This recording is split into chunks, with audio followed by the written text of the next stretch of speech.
Hello friends, welcome my YouTube channels. तो आज हम स्टार्ट करने वाले हैं बीए सेकंड सेमेस्टर के जो हिंदी का सिलेबस है। आज हम हिंदी को कवर करने वाले हैं। तो चलिए स्टार्ट करते हैं। इसका पहला चैप्टर है कार्यालय हिंदी का स्वरूप और एवं क्षेत्र उसके कि उसके कौन कौन से क्षेत्र हैं। तो सबसे पहले हम समझेंगे कि कार्यालय हिंदी होती क्या है, इसका मतलब क्या है कार्यालय हिंदी का। तो दोस्तों, कार्यालय हिंदी का मतलब है कि जो कार्यालयों में प्रयोग होने वाली हिंदी को ही कार्यालय हिंदी कहते हैं। अर्थात जो भी हम ऑफिस में जो जिस भाषा का प्रयोग करते हैं उसे ही कार्यालय हिंदी कहते हैं। तो देखिए, कार्यालय हिंदी से आशय कि कार्यालयों के कामकाज में प्रयोग होने वाली हिंदी से हैं। अभी मैंने बताया कि कार्यालय हिंदी का मतलब क्या है कि ऑफिस में, कार्यालय मतलब ऑफिस में जो भाषा प्रयोग करते हैं उसी को ही हम क्या कहते हैं, कार्यालय हिंदी कहते हैं। इसे सरकारी हिंदी या प्रशासनिक हिंदी भी कहते हैं, क्योंकि इसके माध्यम से प्रशासन का काम वगैरह होता है, इसलिए इसे प्रशासनिक हिंदी भी कहते हैं। यह हिंदी स्वतंत्रता के पश्चात अस्तित्व में आई थी। देखो दोस्तों, आ, स्वतंत्रता से पहले हमारे देश में मुग़ल आए थे और अंग्रेज़ भी आए थे। तो इसका मतलब है कि जब मुग़ल आए थे तो मुग़लों ने अपनी प्रशासनिक भाषा को फ़ारसी भाषा बना रखी थी और अंग्रेज़ों ने अंग्रेज़ी भाषा को अपनी प्रशासनिक लैंग्वेज बना रखी थी। तो जब हमारा देश इन सब से आज़ाद हुआ तो अब एक ऐसी भाषा तो होना ज़रूरी है कि सभी लोग उसे समझे अच्छे से।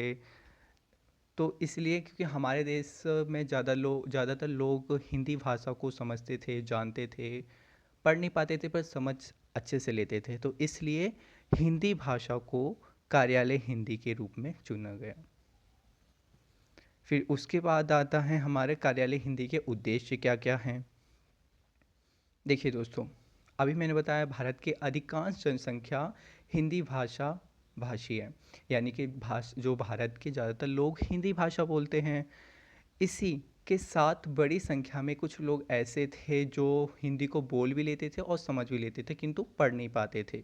मिलजुलाकर भारत की जो संपूर्ण आबादी थी, वो अधिकांश अत्यंत छोटा सा भाग भारत का ऐसा था जो हिंदी भाषा को ना ही समझ पाता था और ना ही लिख पढ़ पाते थे।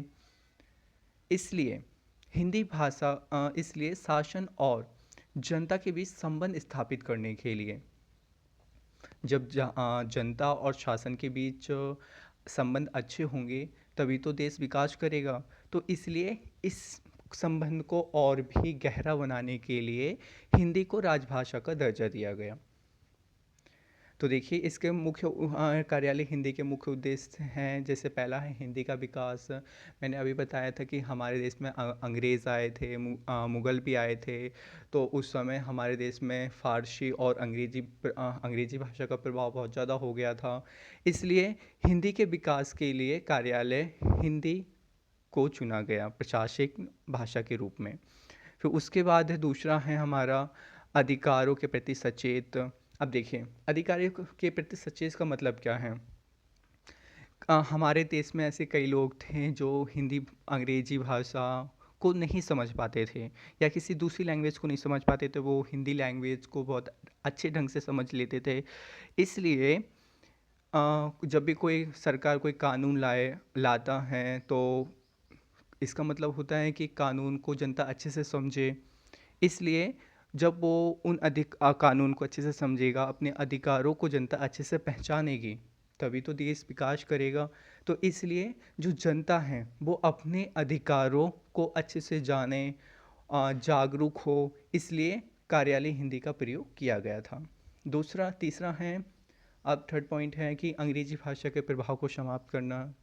कि अंग्रेजी भाषा मुग़लों को एक तरीके से, मुग़ल पूरी तरह हमारे देश को अंग्रेज़ों से हमारे देश को पूरी तरह आज़ाद कराना ही अंग्रेजी भाषा के प्रभाव को कम करना है और हिंदी भाषा को प्रमोट करना है। शासन संबंधी नीतियों को जनता तक पहुंचाना। देखिए, जब कोई भी कानून नीति आती है, सरकार कोई भी कानून बनाता है, तो उसका मेन उद्देश्य होता है जनता की भलाई करना। तो सरकार का एक तरीके से एक हक होता है या सरकार का ये काम होता है कि वो ऐसी भाषा में नीतियों को लाए ताकि जो भारत की जनता है, देश की जनता है, उन नीतियों को अच्छे से समझ पाएँ और अपनी व्यू रख सकें। यानी कि अपनी बातें रख सकें कि वो जान-पहचान लगे कि ये जो नीति आई है हमारे लिए सही है या गलत है, हमारे भले में है, हमारा इससे क्या भला होगा, ये सब। चौथा है ग्रामीण बेरोजगारों की मदद करना। देखिए दोस्तों, आप सब लोग जानते हैं कि गाँव में जो लोग होते हैं वो थोड़ी अंग्रेजी भाषा या किसी दूसरी लैंग्वेज को अच्छे से नहीं समझ पाते। हिंदी लैंग्वेज को वो अच्छे से समझ जाते हैं।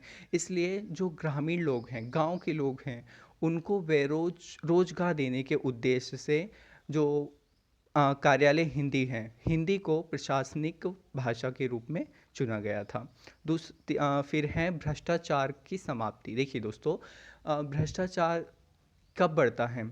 जब लोग किसी नीति को समझ ही नहीं पाएंगे या किसी कानून को समझ नहीं पाते हैं, क्योंकि वो उस लैंग्वेज में होता ही नहीं है।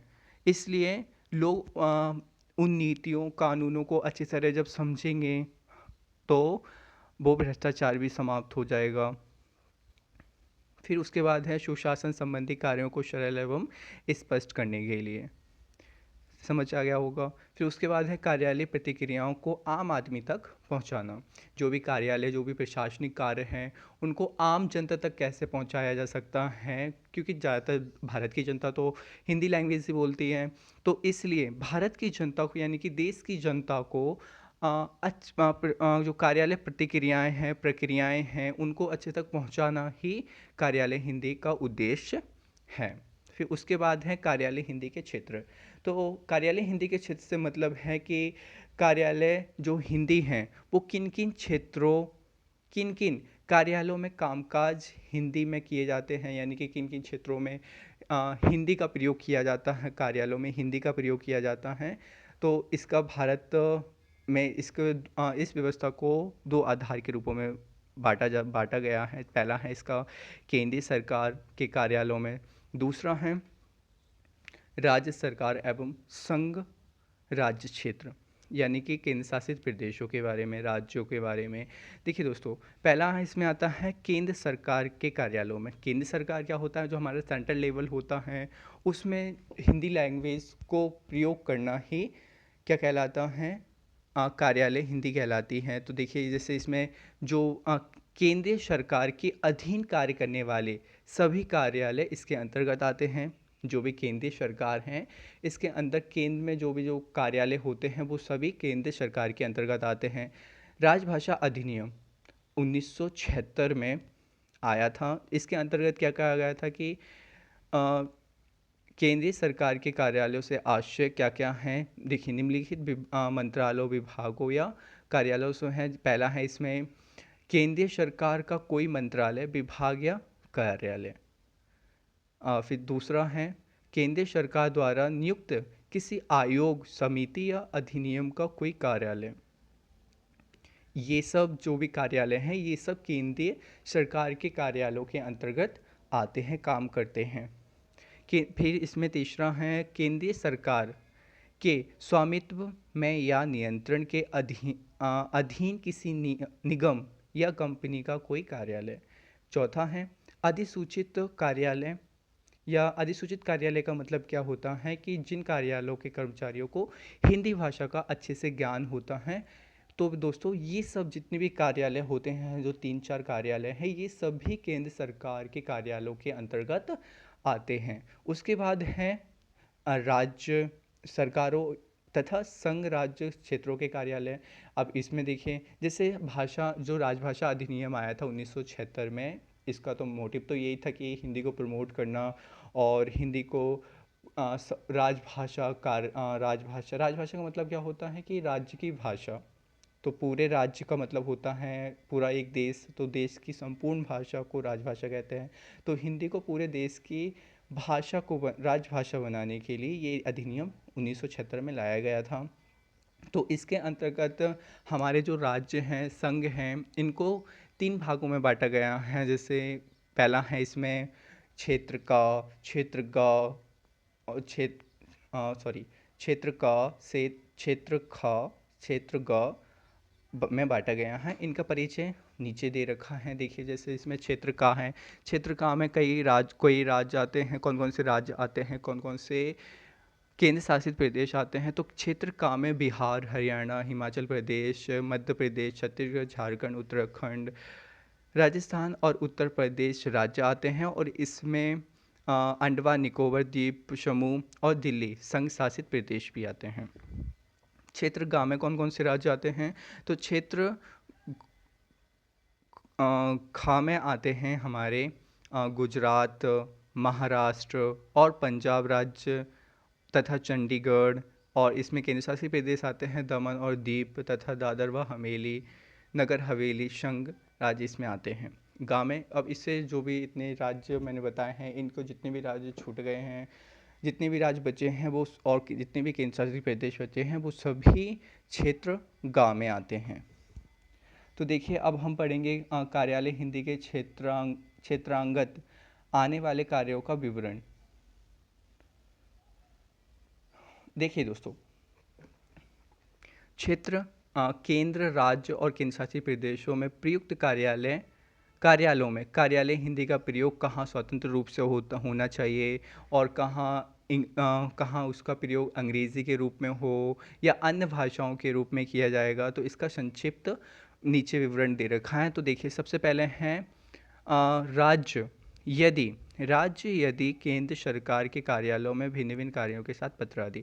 इसका मतलब है जो भी अभी मैंने क्षेत्र का में जो कुछ भी राज्य बताए हैं, कौन कौन से राज्य बताए थे मैंने, अभी आपको देखो ऊपर बताए थे मैंने, जो भी ये बिहार है, हरियाणा है, हिमाचल प्रदेश, मध्य प्रदेश, उत्तराखंड, झारखंड, जितने भी राज्य हैं इन सब में, या ये सब राज्य किसी दूसरे राज्य को कोई पत्र, या कोई भी गैर सरकारी जो भी व्यक्ति हैं, संस्था हैं, उसे कोई पत्र लिखना चाहता है तो वो पत्र हिंदी भाषा में लिखेगा, वो किसी और दूसरी लैंग्वेज का प्रयोग नहीं कर सकता। आया समझ में? फिर उसके बाद है दोस्तों कि केंद्रीय सरकार के में कार्यालय से जो भी, देखो अभी क्षेत्र खा में आते हैं आपके, क्षेत्र खा में जो भी राज्य आते हैं वो राज्य अंग्रेजी भाषा का प्रयोग कर सकता है, पर उससे पहले जो राज्य सरकार है उनकी अनुमति लेना जरूरी है। पर जो पत्र लिखा जाएगा वो हिंदी में ही लिखा जाएगा, उसका ट्रांसलेट आप दूसरी लैंग्वेज में, जो ट्रांसलेटर हैं ट्रांसलेट कर सकते हैं, दूसरी लैंग्वेज में ट्रांसलेट करके भेज सकते हैं, पर जो पत्र है वो हिंदी लैंग्वेज में ही लिखा जाएगा। यही क्षेत्र गाँव में है। क्षेत्र गाँव में कोई भी लैंग्वेज का यूज कर सकते हैं। पत्र जो हैं कोई भी राज्य, जो क्षेत्र गा के जो राज्य हैं वो हिंदी लैंग्वेज में भी पत्र लिख सकते हैं, अंग्रेजी में भी पत्र लिख सकते हैं, और किसी दूसरी लैंग्वेज में भी पत्र लिख सकते हैं। अब देखिए शासन के पद सोपान व्यवस्था, यानी कि हमारे जो शासन है उसमें कौन कौन से पद हैं, इन सब के बारे में। तो कार्यालय के प्रकार हमारे तीन प्रकार के होते हैं।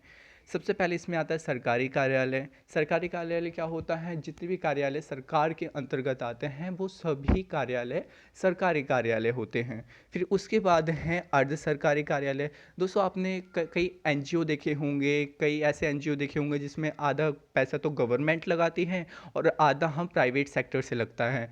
तो जो निजी व्यापार, यानी कि कुछ पैसा हम लोग लगाते हैं, कुछ सरकार से लगाते हैं, तो ये दोनों जब सरकार और हम आपस में जब पैसे लगा के कोई व्यापार शुरू होता है, करते हैं, तो वो अर्ध सरकारी कार्यालय के अंतर्गत आता है।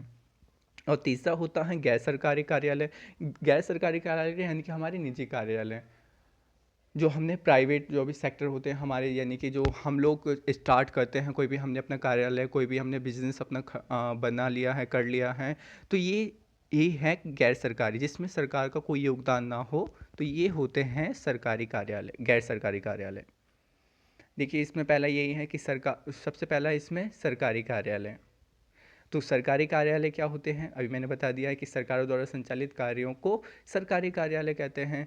और दूसरा है, भारत में सरकारों के दो प्रकार हैं, एक तो केंद्रीय सरकार, दूसरा राज्य सरकार। हमारे जो भारत हैं वो कई भागों में तीन लेवल में बांटा गया है, केंद्रीय सरकार, राज्य सरकार और स्थानीय प्रशासन। तो देखिए इसमें सबसे पहले तो इसमें तो दो ही प्रकार के दे रखे हैं, तो कार्यालय दो प्रकार के। पहला इसमें केंद्रीय कार्यालय, जो केंद्र द्वारा संचालित जो भी कार्यालय होते हैं उन्हें केंद्रीय सरकार कार्यालय कहते हैं। केंद्रीय कार्यालय भी मुख्य रूप से अनेक प्रकार के होते हैं। पहले प्रकार कार्यालय मंत्रालय स्तर पर होते हैं, जो भी मंत्री वगैरह होते हैं वो इस पहले कार्यालय के अंतर्गत आते हैं, जिनका मुखिया मंत्रालय का मुख्य सचिव होता है। मुख्य सचिव अधीनस्थ अन्य सचिव होते हैं। देखिए मुख्य सचिव हो गया, फिर उसके नीचे और भी मंत्री होते हैं। तो मुख्य सचिव के कार्यालय को सचिवालय कहते हैं। जो भी इसका पूरा जो कार्यालय है उसको क्या कहते हैं, सचिवालय कहते हैं, जहाँ बैठकर वो काम करता है। मुख्य सचिव पूरे केंद्रीय सरकार और राज्य सरकार एक एक होता है। मुख्य सचिव जो होता है पूरी केंद्रीय सरकार और राज्य सरकार का एक एक ही होता है। केंद्र में मुख्य सचिव का संबंध प्रधानमंत्री से होता है और राज्य में मुख्य सचिव का संबंध मुख्यमंत्री से होता है। क्योंकि हमारे वास्तविक जो कार्यालय हैं, काम जो करते हैं, तो वो तो प्रधानमंत्री ही करता है और राज्य में मुख्यमंत्री करता है, और राष्ट्रपति और राज्यपाल ये नाम मात्र के कार्यपालिका होती हैं हमारे। आपने पॉलिटिकल साइंस में पढ़ा होगा, तो आई होप कि आपको समझ में आ गया होगा। दूसरा है राज्य सरकार। तो राज्य सरकार क्या है, तो राज्य सरकार है, देखिए केंद्र की तरह राज्य भी एक मुख्य सचिव होता है। जो भी राज्य में कार्यालय होते हैं, राज्य के अंतर्गत वो राज्य कार्यालय होते हैं, उनके राज्य में भी एक मुख्य सचिव होता है, जो मैंने भी बताया था, और इसके कार्यालय को भी सचिवालय कहते हैं। अभी बताया जिसका मुखिया कौन होता है, सचिव होता है, और ये सचिव का संबंध किससे होता है, मुख्यमंत्री से होता है। तो देखिए यहाँ पर एक डायग्राम दे रखा है, ये नीचे से स्टार्ट होते हैं लेपेक, जिसमें आपके कई सारे अधिकारियों के इसमें सचिवालय के मुख्य अधिकारियों के पद नाम दे रखे हैं। तो सचिवालय व्यवस्था दो वर्गों में होती हैं, एक तो अधिकारी वर्ग होते हैं, एक दूसरा अधीनस्थ वर्ग होते हैं। अधिकारी वर्ग आ, आ, जो सचिव वगैरह होते हैं ये सारे अधिकारी वर्ग के अंतर्गत आते हैं, और अधीनस्थ जैसे इसमें कई सारे आपने देखा होगा कि पियोन हो गया और स्टेनोग्राफ हो गए, कई सारी चीज़ें लोग होते हैं, लिपिक हो गया, ये सब क्या होते हैं आपके अधीनस्थ वर्ग के अंतर्गत आते हैं। तो इसमें पहला देखो अधिकारी वर्ग में सचिव, उप सचिव और अवर सचिव आपके होते हैं बड़े विभागों। इसके अलावा अतिरिक्त सचिव एवं संयुक्त सचिव के पद भी होते हैं। ये दोनों सचिव समान श्रेणी में होते हैं। जो आपका सचिव हो गया और अतिरिक्त और संयुक्त सचिव होते हैं, ये क्या हैं, ये दोनों बराबर के पद होते हैं। फिर उसके बाद है सचिवालय व्यवस्था में इनका संबंध सीधा किससे होता है, मंत्री से होता है। सचिवालय के अधीनस्थ कर्मचारियों के अनुभाग अधिकारी जैसे सहायक तथा ओवरलिपिक सम्मिलित होते हैं। आपके जो उप सचिव के अंतर्गत ये आ गया ओवर सचिव, इनके अंदर कौन कौन आते हैं, आपके लिपिक आ गया, सहायक अधिकारी आ गए, और आपका अनुभाग अधिकारी आ गए, जो भी कोई भाग हैं उसका जो अधिकारी हैं, ये सब आ गया।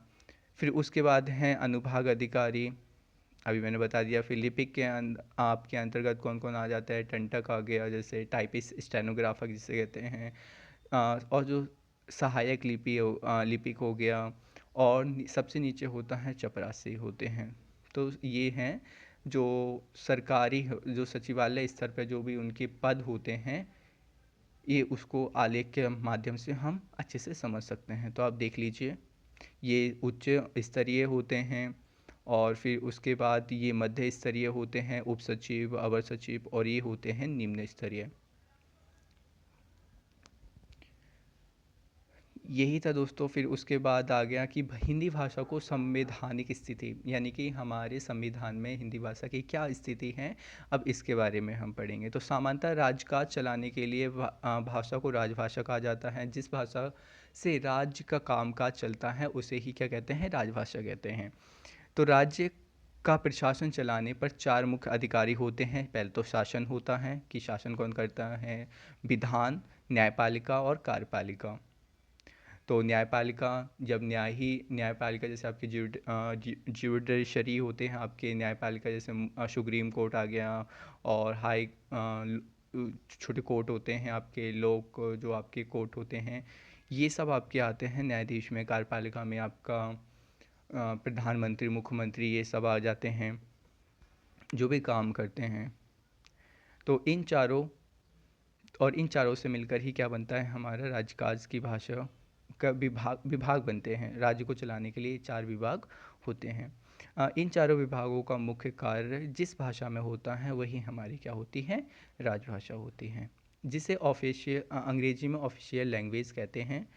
देखो, एक थिंकर थे, उन्होंने क्या कहा कि नाम क्या था उनका, आचार्य देवेंद्रनाथ शर्मा ने राजभाषा क्षेत्र को परिभाषित करते हुए क्या कहा कि सरकार के शासन, विधान, कार्यालय और न्यायपालिका में जिस भाषा का प्रयोग किया जाता है उसे ही राजभाषा कहते हैं। ये इन्होंने राजभाषा को परिभाषित करते हुए कहा है कि सरकार के जो भी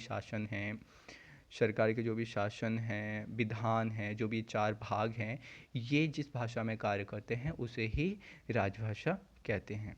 देखिए दोस्तों, अब उसके बाद है हिंदी के राजभाषा बनाने का संक्षिप्त परिचय। अब हिंदी को हम राजभाषा कब बनाया गया, किसने बनाया, इन सब के बारे में पढ़ेंगे। कब बनाया गया था, देखो तो हमारा देश 1947 में स्वतंत्र हो गया था। 26 जनवरी 1950 को हमारा संविधान लागू हो गया था। तो इसके बाद संवैधानिक दृष्टि से राजभाषा को पृथक रूप से परिभाषित की गई थी। इसके बाद संवैधानिक दृष्टि से जो हमारी राजभाषा को परिभाषित किया गया था, संविधान के अनुच्छेद 343 में यह कहा गया है कि सरकार हिंदी और लिपिक देवनागरी है, कि जो भी संघ की जो सरकार हैं, सरकारी भाषा हैं, वो क्या है, हिंदी है, और लिपि क्या है इसकी, देवनागरी है। आपने बचपन में पढ़ा होगा हिंदी की लिपि क्या है। लिपि क्या होता है, लिखने का ढंग, तो वही होता है लिपि, लिखने का ढंग। तो सरकारी भाषा क्या होगी, हिंदी, और लिपि क्या होगी, देवनागरी। और ये संविधान के किस अनुच्छेद में कहा गया है, तो 343 अनुच्छेद में कहा गया है।